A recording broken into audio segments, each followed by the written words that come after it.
Welcome to another exciting edition of Weird Wednesday via baloneybrain.com. I am, of course, Used Toy. I don't know if I guess this would be our Thanksgiving edition. Kind of, I'm one of my favorite holidays. So joining me, of course, is Suburban Hobo or Daryl House. How you doing, Daryl? I'm doing great. I remember playing football on Thanksgiving in your backyard, wherever you lived, with your dad and you and Rick and me, and we all played football in the backyard the Thanksgiving Day game. I remember one game in particular because it was exceptionally warm out that year. Not going to be that way this year. No, you know what? It's supposed to chill out down here also. It's supposed to be like in the 90s or something. It's going to be freezing. Yeah. No, actually, they're saying that tonight we may actually dip into the high 40s. Wow. Yeah. I don't know how you put up with that. It's brutal. Just brutal. And what do you have for us today? You know what? I pulled one story out that came out last week that I just thought was so good.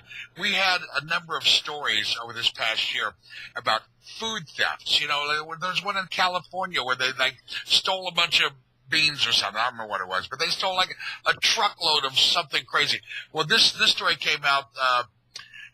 Thieves made up with $113,000 worth of alcohol in a massive liquor heist.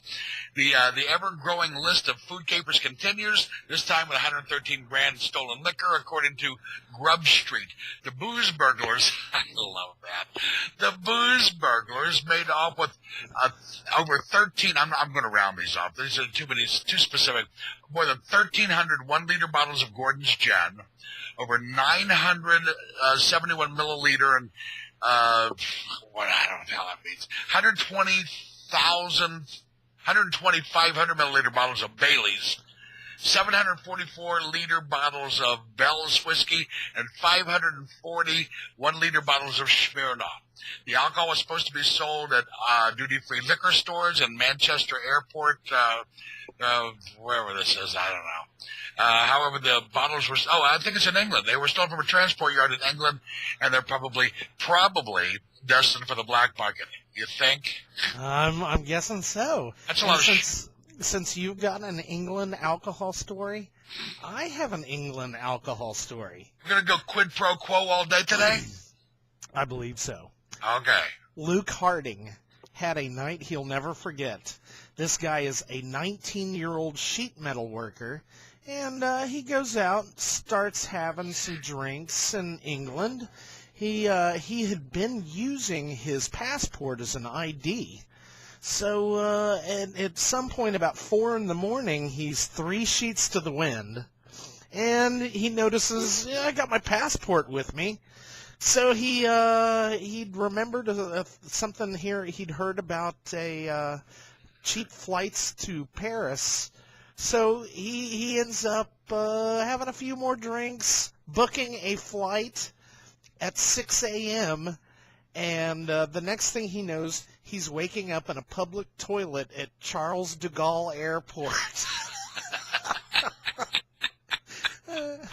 So he starts drinking in England, wakes up in France. Yeah, there's a place in France where the alligators dance.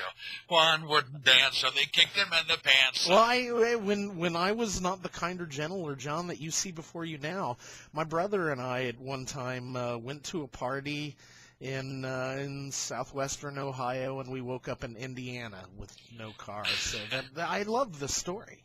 I think you remember on my birthday when your mother made me the biggest black Russian in the history of the world, and I woke up with no clothes in the snow with my arms wrapped around a tree in your front yard. I do remember that. Speaking, I was but a boy, and they woke me up. You gotta see Uncle Daryl.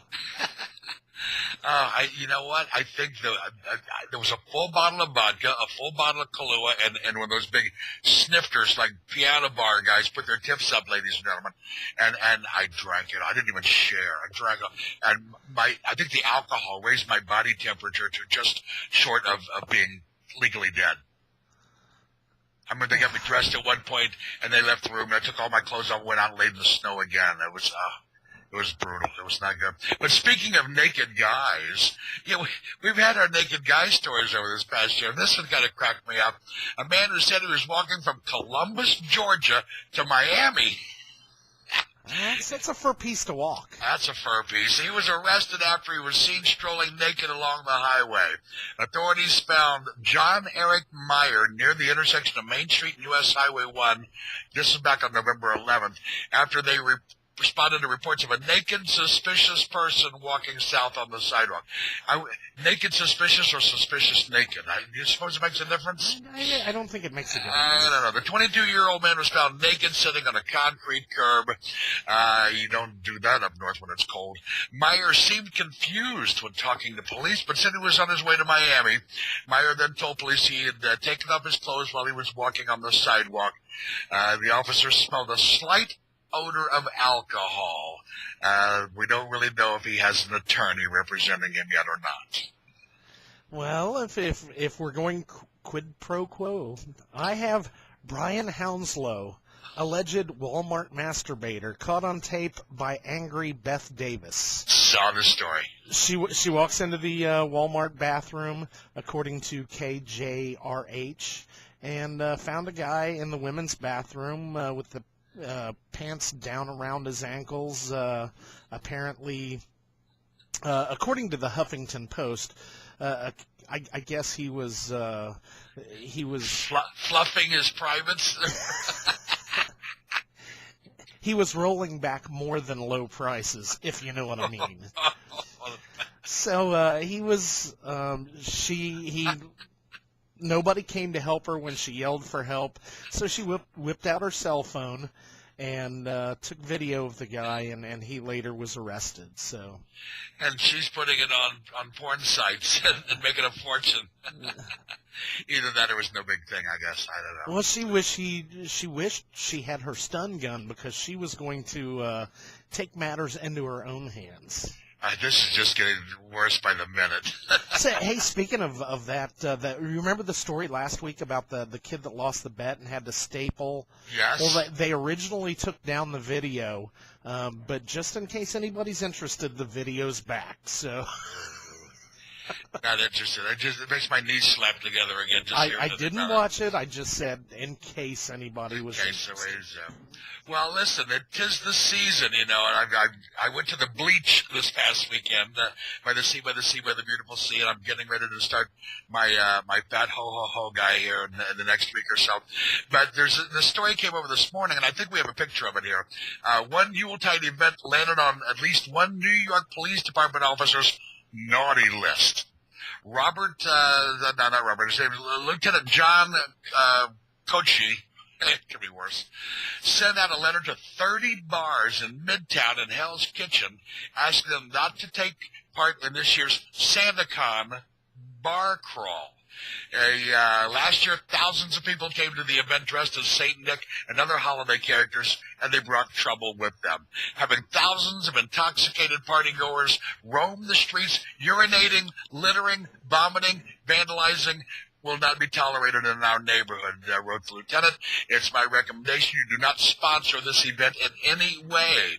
The crawl, which this year starts at 10 a.m. December 14th, not that I'm trying to support this by any means, raises money for several charities, according to the event's website. And I did not visit the website. I was scared about that.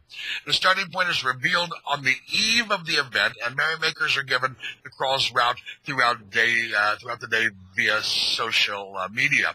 The event's website warns participants to behave themselves, but the New York Police Department and local residents both say that last year's event was a little too festive. What do you tell a 5-year-old when you see a Santa passed out on the street or carried by his buddies or vomiting or defecating in front of the house? We had that here. There was one of those a couple years ago, and they ended up at a local mall, and there was almost a riot. They ended up arresting all kinds of Santas. It was pandemonium. Was that Dayton or Eaton? That was Dayton. You know there's a joke that goes with that, but I'm not going to go there. I do. I know that joke well. You got any more stuff? I do. I've got one more. I've got it's not the same kind of thing, but I do have a picture. Police in South Carolina are investigating how a car ended up on a roof of a Forest Acres home early Saturday. An officer with Columbia Police tailed the vehicle after witnessing what looked like a drug deal. The driver took off, driving erratically without headlights on, and when he came upon a wrecked suburban home, the car was on the roof. They're not sure how it got up there. But investigators did find crack cocaine and cash in the vehicle. Fancy that. You know, and there's behind every serious crime, there's a good reason for it, I suppose. Crack cocaine is the reason.